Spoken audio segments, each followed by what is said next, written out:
मरी हुई माँ के जादुई लंबे बाल। एक समय की बात है, दरियापुर नाम के एक गांव में रितेश अपनी पत्नी मंजू और बेटी रंजना के साथ रहा करता था। उनका परिवार एक खुशहाल परिवार था। वो हंसते खेलते गाते अपना जीवन बिता रहे थे। लेकिन एक दिन उनके इस हंसी खुशी वाले जीवन को किसी की नजर लग जाती है और मंजू को अचानक हार्ट अटैक आ जाता है और मंजू की मृत्यु हो जाती है। रंजना अभी 4 साल की ही थी। ऐसे अचानक माँ को खो देना उसके लिए आसान नहीं था। मंजू की मृत्यु के बाद अक्सर रंजना अपने पिताजी से बोला करती थी, पिताजी, माँ मुझे छोड़कर कहाँ चली गई? वो हमारे साथ क्यों नहीं है? पिताजी, आप मम्मी को बोलो ना, वो जहाँ भी है जल्दी से हमारे पास आ जाए। मम्मी के बिना ये घर सोना सोना लगता है। रितेश जानता था कि रंजना अभी छोटी बच्ची है और उसे माँ की बहुत जरूरत है, इसलिए वो उमा नाम की औरत से दूसरी शादी कर लेता है। उमा की पहले से एक लड़की थी जिसका नाम अनुपमा था।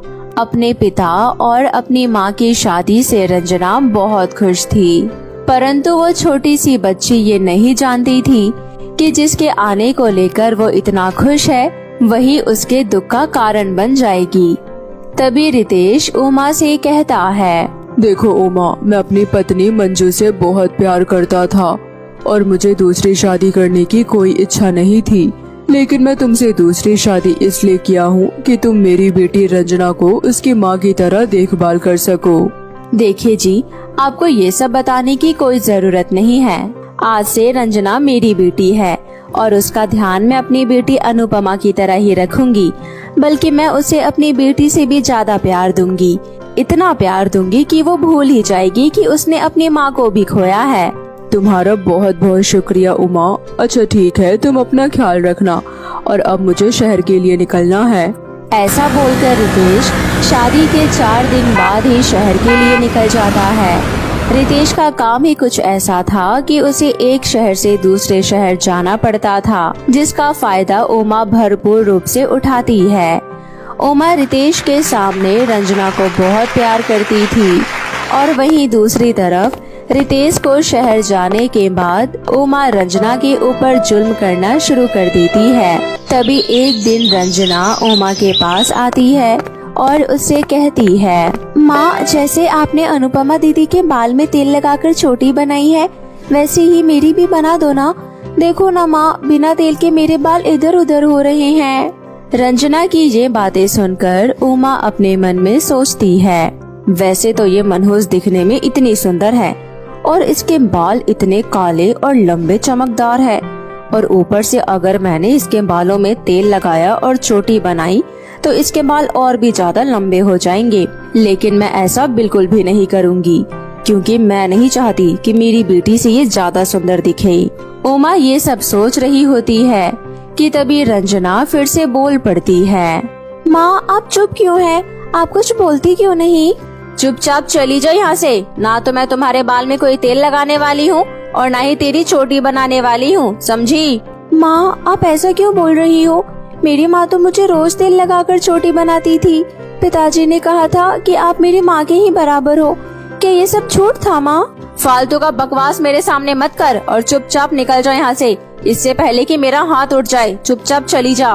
बेचारी रंजना अपनी सौतेली माँ की बातें सुनकर रोते हुए अपने कमरे में चली जाती है। धीरे धीरे उमा का बर्ताव रंजना के लिए और भी बुरा होते चला जाता है और वो धीरे धीरे रंजना से घर का सारा काम करवाना शुरू कर देती है। उमा के डर से बेचारी रंजना अपने पिताजी से ये सारी बातें नहीं बता पाती है और उमा के अत्याचार को चुपचाप सहती जाती है। ऐसे ही धीरे धीरे समय बीत जाता है। अब रंजना और अनुपमा दोनों शादी के लायक हो जाती है।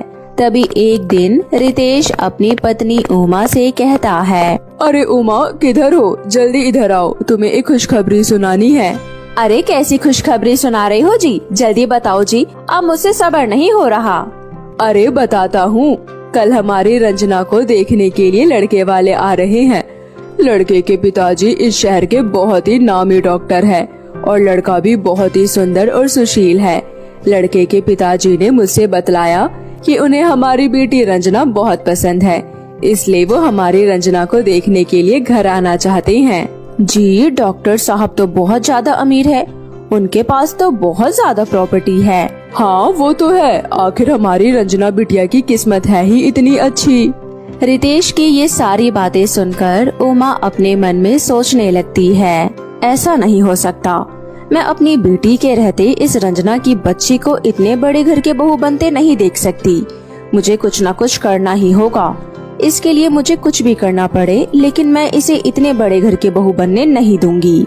उमा ये सब बातें सोच ही रही होती है कि तभी रितेश कहता है, अरे उमा, तुम किस सोच में डूब गई?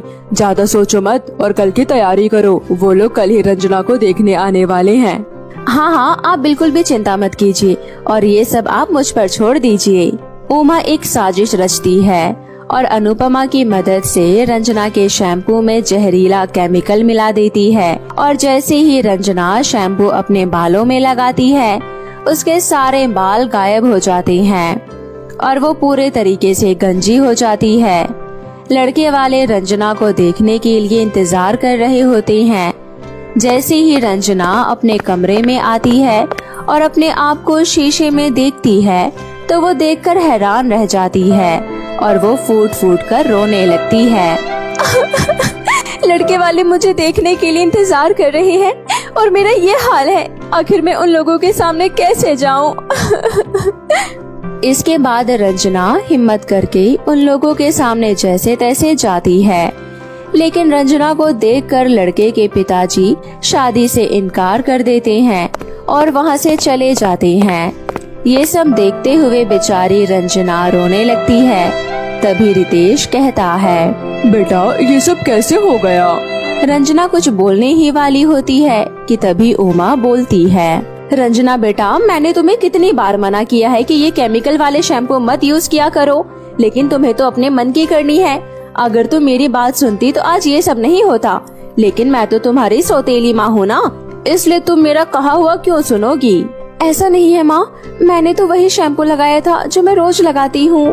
रंजना को ऐसी हालत में देखकर बेचारा रितेश वहाँ से चुपचाप चला जाता है और एक दिन उमा और उसकी बेटी अनुपमा हॉल में बैठकर आपस में बातें कर रही होती है। वैसे माँ, मुझे यकीन नहीं था कि ये आइडिया काम आएगा, लेकिन हमारा आइडिया ने तो धमाल मचा दिया।